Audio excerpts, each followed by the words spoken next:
The mark of an immature man is that he wants to die nobly for a cause. The mark of a mature man is that he wants to live humbly for one. Today, we're diving into the mind of Holden Caulfield and the world of a book that continues to speak to generations of readers. Published in 1951, this novel by J.D. Salinger has sparked debate, inspired countless interpretations, and remains one of the most controversial novels in literature. Stay tuned.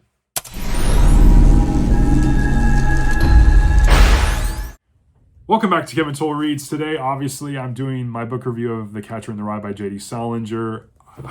This is probably the 7th or 8th time I've recorded this video because I just don't feel like it does it justice. This is a classic fiction. It's a great story. One of my favorites. I'm rereading this. This is my second time through. Published in 1951, this work is heavily controversial, especially in the 50s, 60s, 70s, probably in the 80s as well. I was very young and then. But it was a banned book as well. And reading it now, in the day and age that we're in, and talking about some of the themes here, mental illness, sexuality, grief, depression, bucking the system, those things probably a lot of parents back in the 60s, 70s, like, I don't want my kid reading this, and so I can understand back then why people wanted this book banned. I'm not a fan at all of banning books. I think parents should talk with their kids more, especially when it comes to books and subject matter and content. And those discussions should happen because it better educates your kids. If you just tell your kids, you don't want to read this book, then what are they going to do? They're going to obviously gravitate to reading it. So you're better off having a conversation. Here's the reason why this book is so controversial. And I'm not here to lecture people on how to raise their kids. But for the context of this review, you can kind of see, I wanted to kind of share with you, yes, back then this would be controversial. A lot of parents are just like, I don't want to talk to my kids, ban the book. Now in today's day and age, this is tame. So, it has its own perspective. So, before I go off on a complete tangent again and have to delete this video and start again, let's talk about the summary of this book. So obviously this is an introspective look at Holden Caulfield, a late teen who is failing out of Pensy. Not his first school he's failed out of, by the way. He is passing English, though, and he likes English. He likes to read, and he definitely likes to talk about those things. In fact, Holden likes to talk about a lot of things and wants people to hold a conversation and be interesting to him. But in Holden's view, a lot of people are just phonies. And so he does like kids, though. Kids have an innocence and a perspective and just kind of kill them. And that is a common theme throughout the book and a major theme and part of the reason about the title, and we'll get into that. But Holden's failing out of college. His parents are going to kill him, especially his younger sister, old Phoebe, tells him Dad's going to kill you. But he is sick of the world. He gets into a fight with his roommate about a girl that he knew and spent time playing tennis and golf and checkers, and she never moved her kings off the back squares. And so all of these things are very interesting and all just kind of push Holden into what I would call a several-day bender in New York City, where he finally makes his way home into his safe haven, only to then want to run wild. And only his sister gets him to kind of calm down. And so let's dive right into some of these things.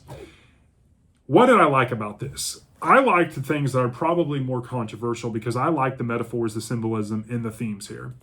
And so there's a lot of different themes. Let's start there. There's alienation, loneliness. There's, Holden isolated himself as a defense mechanism, yet his actions cry out for genuine connection with people.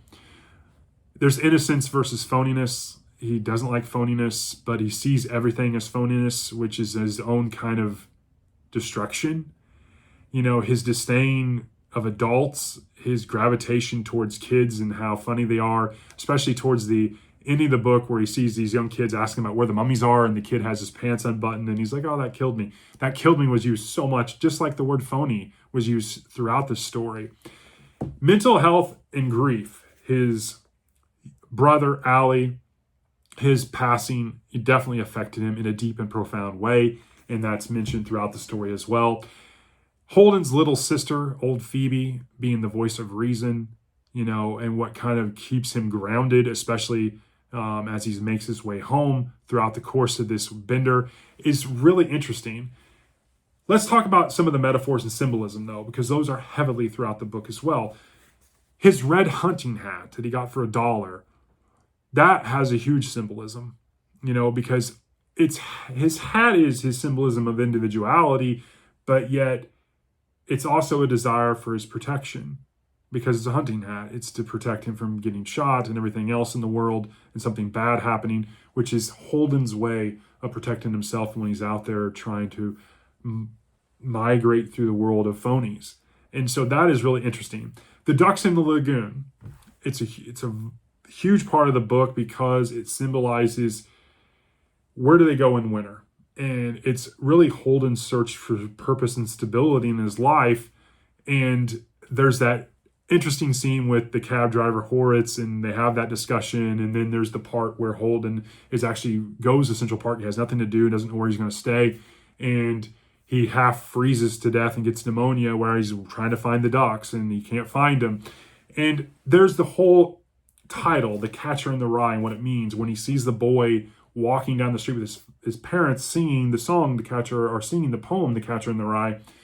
And his sister Phoebe corrects him because he has the wording wrong and what it actually means. And his dream about protecting the people, the young kids, before they come off the cliff, and protecting, really, it wasn't protecting them from harm, it was really protecting their innocence. And, don't grow up, kind of a Peter Pan thing, because when you grow up, everything's phony. And, it's very interesting.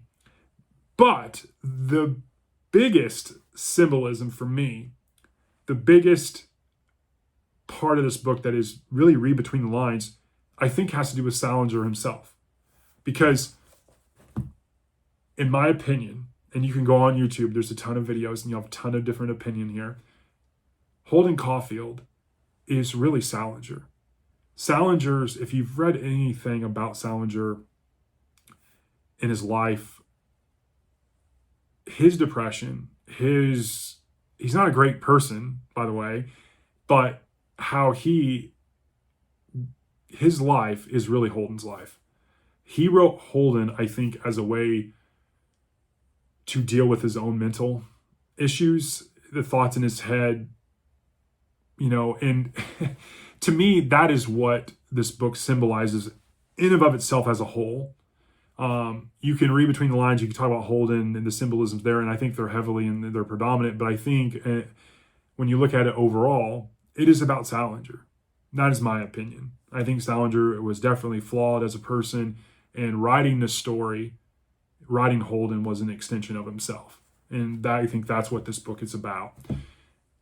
So in terms of rating, what do I give this book? I give this book a 4.6 out of 5. I think it's a fantastic book. I think everyone should read this book. Now, with that being said, I will warn you, like when you start reading this, this Holden character seems like he just complains about everything. That's why I was so kind of also, Pat at Book Chat with Pat got me so interested in rereading this, because first time through, you kind of get that, but then you have to step back and think about it from a 10,000 foot view of what was Salinger trying to accomplish in the story. And when you do that, and then when you reread it, you kind of understand more, because it's not just about the little details, it's about the meanings of those details. And that's really what this book is about. Again, there is a plethora of videos on YouTube that probably do a far better job of reviewing this book and talking about all of the meanings and themes and everything else in this book than I do. But this is my book review, my opinion about this, and I like this book. My overall impression really is you should read this at least once in your life. It's definitely worth your while. It's not a hard read. Salinger's writing is matter of fact, and I think the telling of the story through Holden's perspective is very interesting. There's a lot that happens. He leaves school. He doesn't know what he's going to do. He has money. He burns through the money.